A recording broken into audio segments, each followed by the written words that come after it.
Pero me preguntas qué es en sí.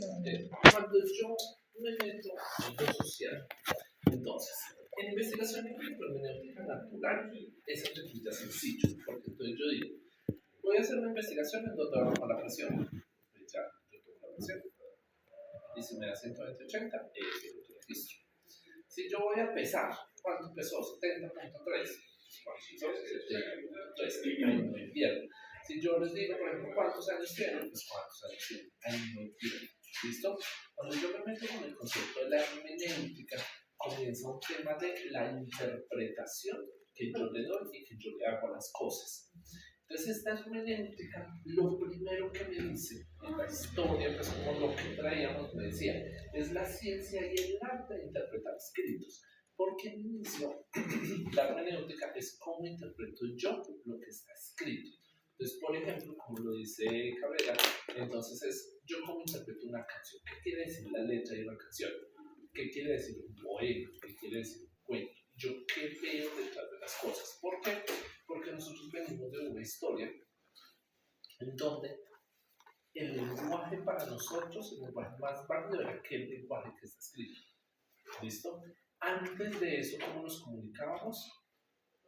Verbal. Antes de la escritura. ¿Con figuras? Sí, solamente lenguaje. No lenguaje. Lenguaje escrito y Y el verbal. No, que antes del escrito, el verbal. y el gráfico. Porque nosotros también siempre hemos tenido representaciones gráficas de las cosas. ¿Listo? Entonces, ¿qué sucede? En esencia, la hermenéutica es eso, la interpretación de escritos. Entiendas escritos como toda manifestación física. El resultado del es lenguaje. 2. No sé qué le hice, le estaba quitando el sonido.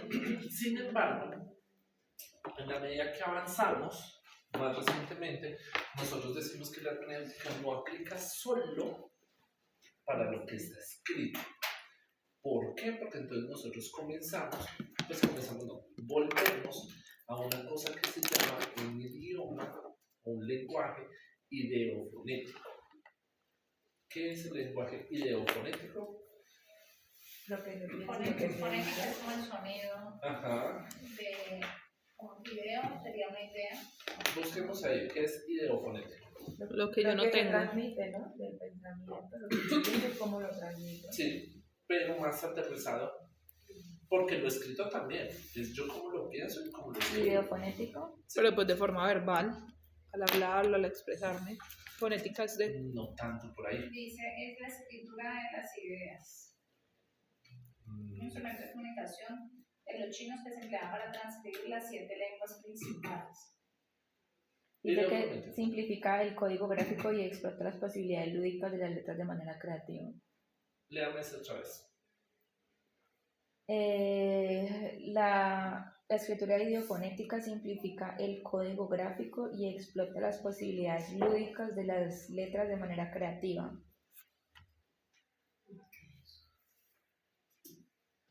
Como el gráfico. ¿Cómo los grafos? Como el gráfico. Jeroglíficos, Gráficos, ¿qué más? gráficos, Pictogramas. Sí, los logotipos. ¿Saben qué es un pictograma? Búsquenme qué es un pictograma. Cuando llamamos de esto, ¿cierto? Por ustedes. ¿De qué? De esto. No. No, son como las... ¿Qué es esto? Un un pictograma. Es un pictograma. ¿Qué representa? Que no puede comer acá. Una consigna. Pues la imagen. Una orden como una... No, son simbologías. Eso como es una orden. simbología. Esto es idioma ideofonético. Mire que yo no lo tengo que tener escrito. No tengo que, o sea, si yo O sea, no es lo tengo que esta uno letra acá, entiende sin ajá, letras entonces, y sin más explicaciones. Exacto, entonces es por ejemplo el loguito del fueguito. rayito, del fueguito, de cuando uno va, por ejemplo, a un restaurante, entonces la salsa tiene unas aromáticas rojas o no sé qué, uno dice que es picante. Todo ese tipo de cosas es esto. En la medida que nosotros volvimos cada vez a ser más económicos con las palabras, y entonces ya nosotros ni siquiera tenemos que escribir todo. Nosotros en ese momento a través de mails nos comunicamos, a través de stickers nos comunicamos, a través de cosas que no son necesariamente escritas, palabras completas, contextos y contenidos completos. En la medida que nosotros hicimos esta transición del escrito formal a la expresión del pensamiento, la hermenéutica se tuvo que transformar y se tuvo que ampliar. ¿Por qué? Porque antes, de cierta manera, la única fuente de conocimiento válido era lo escrito. Entonces, si no estaba en un libro, no funcionaba. Si no estaba, por ejemplo, todavía hacemos mucho de eso, si no estaba en un artículo científico, no funcionaba. En este momento nosotros sí comenzamos a tener otras fuentes de conocimiento que son igual de válidos. Entonces nosotros sí podemos escuchar un podcast y el podcast podrá ser una fuente de información válida. Nosotros podemos ver un video en YouTube, nosotros podemos ver, hacer un curso en internet a través de videos, a través de lecturas y otro tipo de actividades que no son necesariamente libros o artículos científicos, y cuenta y comienza cada vez a ser más válido. Eso es una expresión de conocimiento. ¿Y la hermenéutica entonces qué es? Conocimiento de los datos más sentido de los datos, igual a comprensión. Es decir, la hermenéutica lo que me da es la comprensión de las cosas. Ejemplo, para yo entender esto sin el texto, yo tengo que tener primero un conocimiento de los datos. Entonces nosotros tenemos un código universal que lo rojo es malo, o es riesgoso o es prohibido. Y tenemos de manera universal que esto, ¿qué representa? Comida. Comida y bebidas.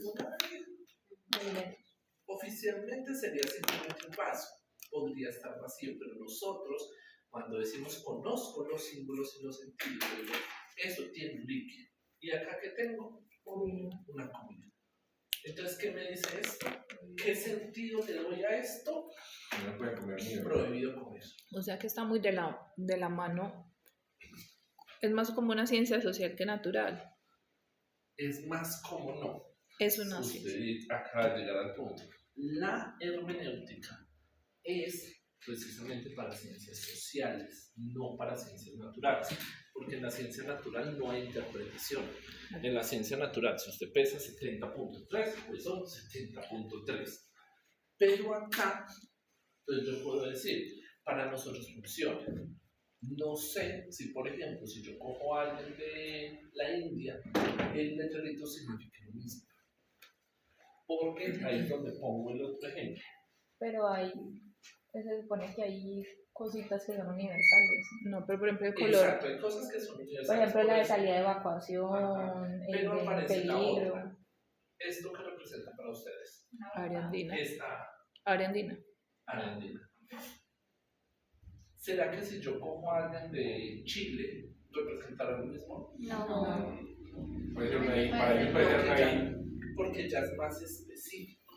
Como los colores del duelo. Del duelo. Del duelo, sí, que en unas partes es negro y en Sí. China es amarillo y Entonces, blanco. Exacto, entonces miren que aquí ya comienza su tema desde la comprensión. Yo cómo comprendo mi entorno. ¿Listo? Y evidentemente es algo más desde lo social. ¿Por Pero qué? entonces lo hermenéutico siempre sería algo muy subjetivo. Sí, pero subjetivo bueno. Subjetivo bueno, ¿en qué sentido? En que si yo quiero generar, ejemplo, recordación en ustedes, yo solamente con regalarles, por ejemplo, una fichita que tenga esta es suficiente. No tiene que tener un nombre completo, porque ustedes ya la van a comenzar a asociar con animal. Y eso, desde el mercadeo, es súper pesado. Porque incluso, por ejemplo, si ustedes ven todo, incluso desde la misma página de la universidad, todo es con esta tipografía así como redondeada y no sé qué otra cosa. ¿Por qué? Porque eso genera en ustedes vínculo. Si de aquí a 10 años ustedes ven ese tipo de letras en otra cosa, está diseñado para que se acuerden de qué? De la identidad. O sea, es una identidad. Genera identidad, genera vínculo, es subjetivo. Es subjetivo, pero no subjetivo desde el más sentido. Es subjetivo en el sentido que tiene que ser lo social. Si lo social no es subjetivo, está mal. Si lo natural es subjetivo, está mal. Si lo social es subjetivo, está bien. Porque debe ser subjetivo. ¿Listo? Entonces, ¿qué sucede? Por lo tanto, la hermenéutica, Sebas, La significación surge en una referencia a una identidad bien definida y nos explica por una captación de información a partir de una exterioridad ¿Qué quiere decir? Pues que eso tiene un significado especial, individual para cada comunidad que se identifica bajo un patrón de simbología, como por ejemplo en la universidad. Ajá.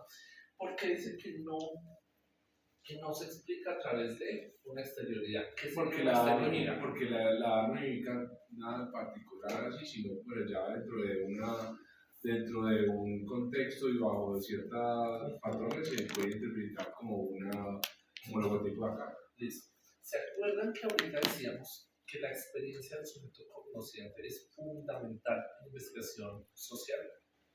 Es por esto.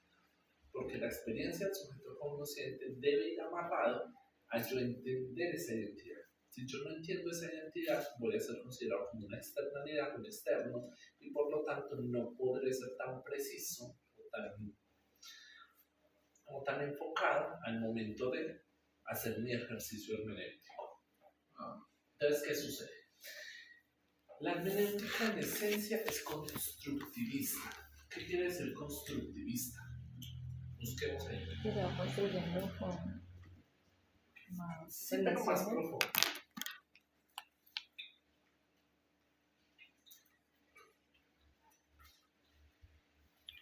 Dice eso.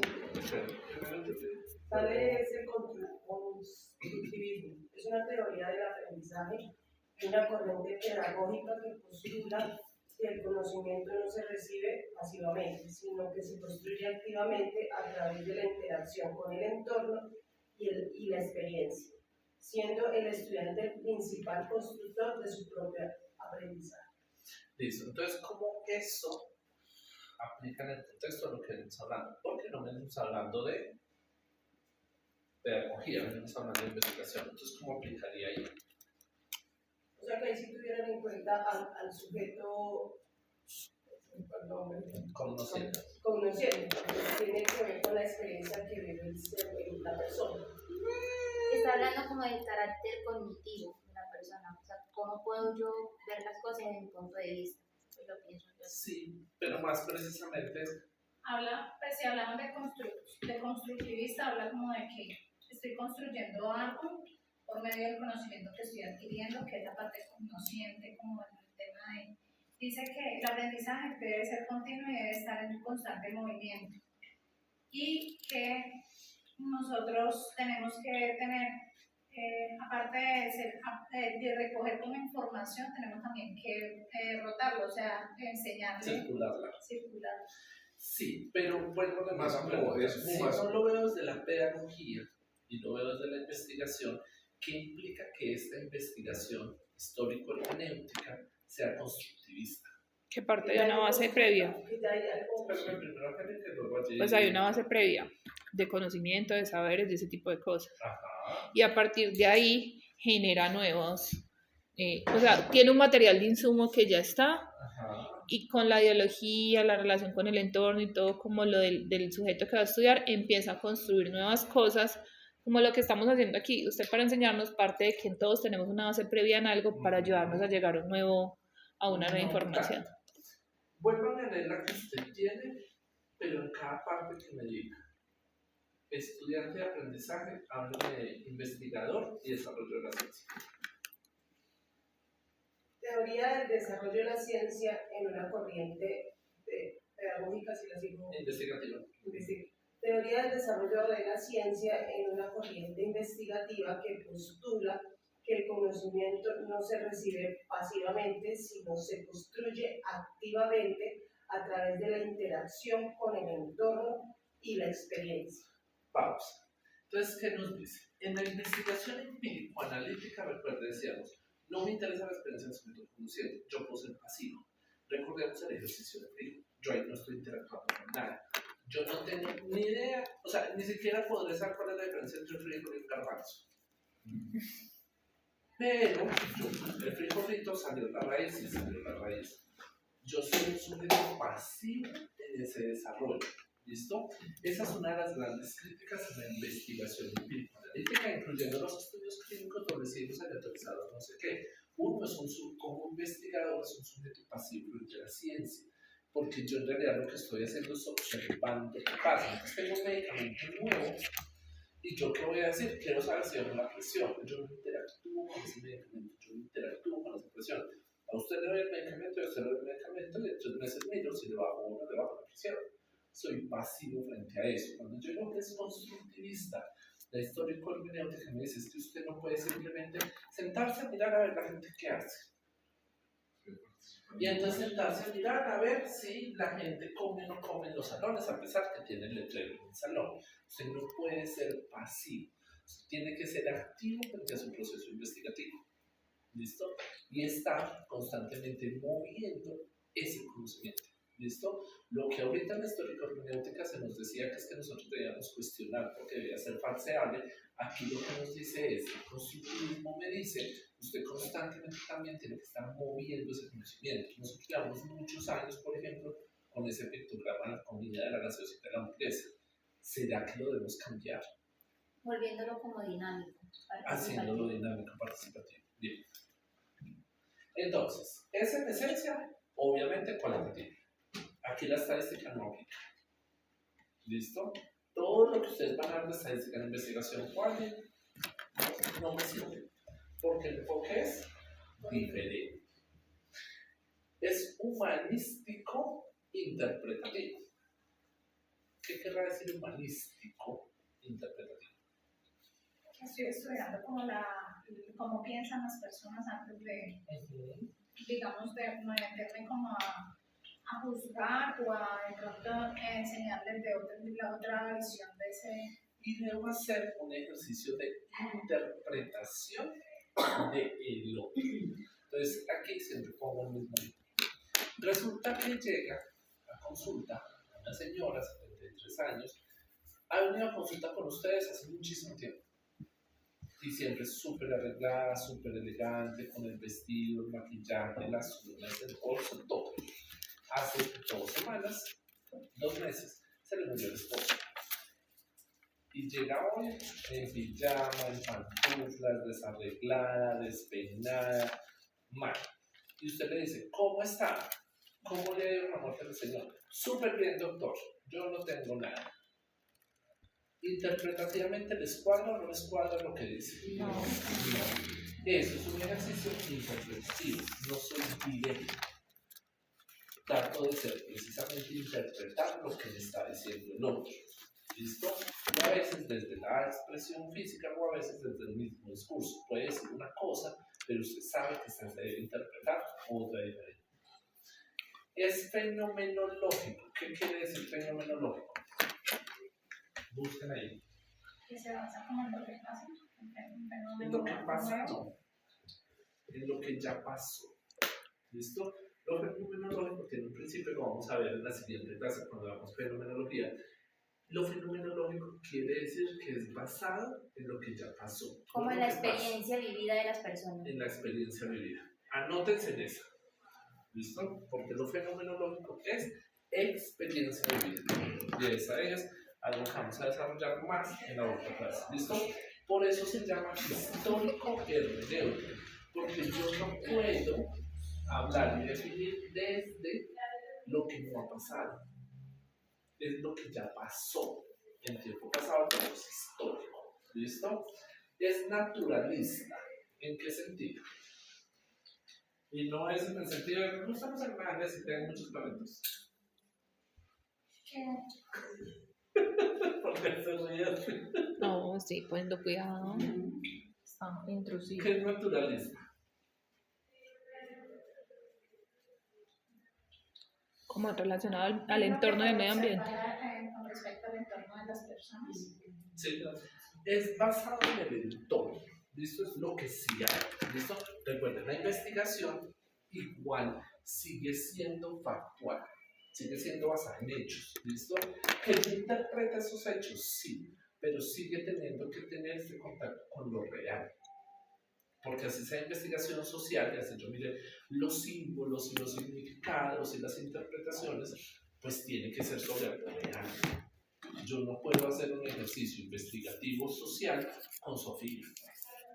Pues no tiene sentido, porque Sofía no es real. Si sea natural o sea social, pues yo necesito que sea enfocado en algo que exista, por decirlo de alguna manera. Así yo no lo toque. porque el relacionamiento que tenemos nosotros yo no lo toco, pero existe. ¿Listo? Humanista, basado obviamente pues como en todo lo humano, y etnográfico. ¿Qué querrá decir etnográfico? Y nosotros ya que hablamos de etnia. Las etnias son grupos sociales que tienen que compartir la cultura y las tradiciones. Etnográfico quiere decir que está basado en el enfoque específico para esos grupos, para esos grupos que comparten esos entornos sociales y culturales. Entonces la pregunta es, ¿quién de acá pertenece a un grupo étnico? Todos. ¿Por qué? Porque todos Porque tenemos las una sociales- Ajá, muy bien. Que no se nos olvide. ¿Listo?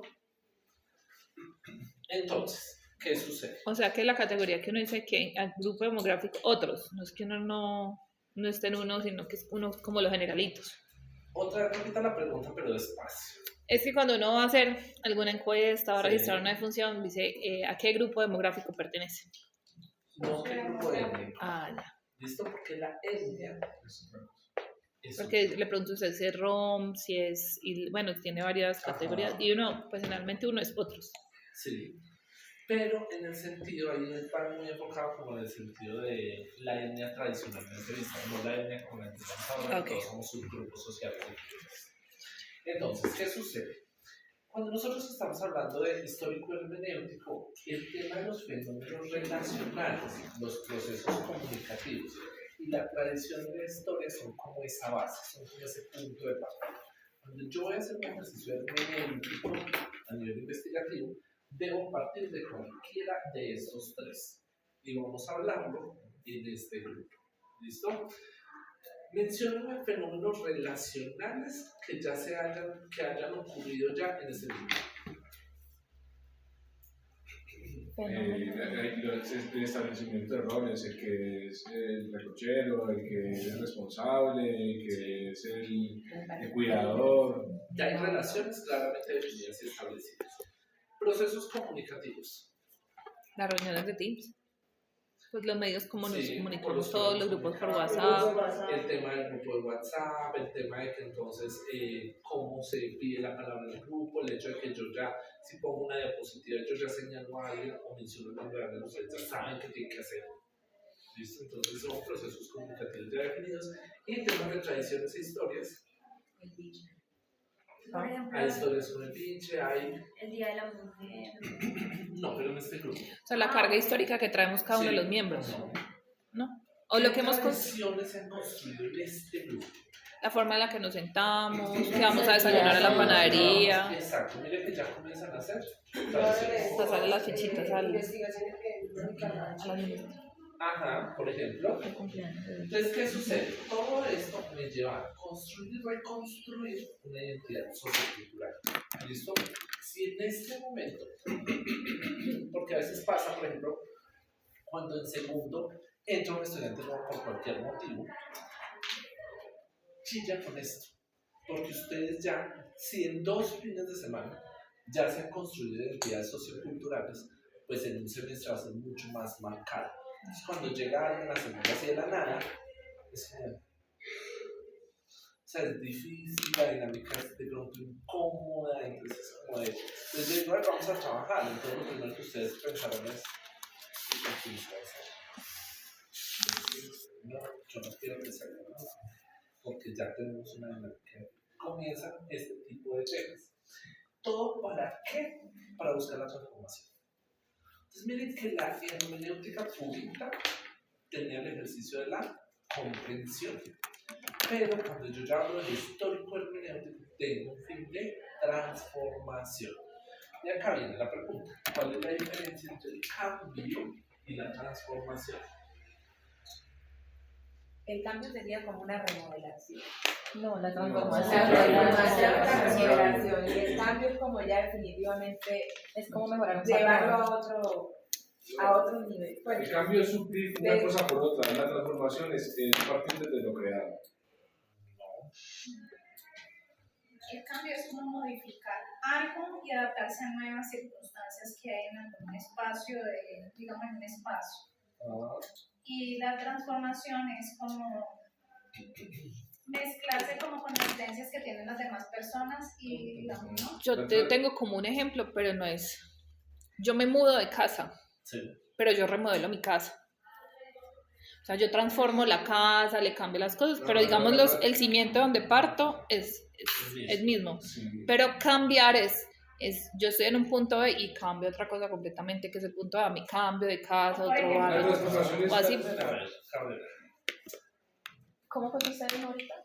Pues yo interpreto que la transformación es como que algo ya está, pero como que lo remodelo.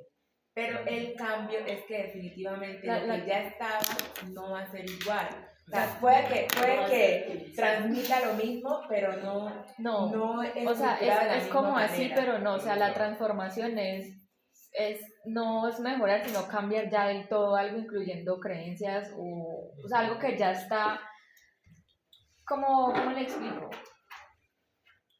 Es como si usted fuera mujer y usted se vuelve hombre, o sea, usted transformó todo en general, su creencia, su valor, su Bueno, todo. entonces, ¿qué sucede? Esa es la transformación. Y el por ahí. cambio es usted cambia algo que usted no está conforme, Entonces, espera. pero no lo transformó. ¿Han escuchado Porque el dicho?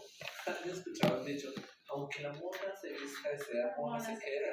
Yo pienso que la transformación es como un cambio interno. Pues, No, la transformación es definitiva. Y el cambio es como un ajuste. No, pónganme cuidado lo siguiente. La transformación es partir de un punto A a un punto B desde el punto de vista que parte de un sustrato para obtener un resultado. Pero los dos es lo mismo, pero El cambio Es con el tiempo.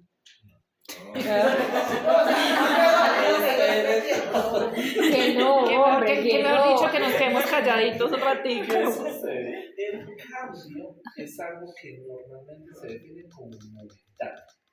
Entonces, por ejemplo, yo voy a decir, yo voy a cambiar, no sé, voy a pintar el pelo de mono. Yo hoy me lo voy a pintar de mono, pero mañana puedo volver a hacer pelo negro.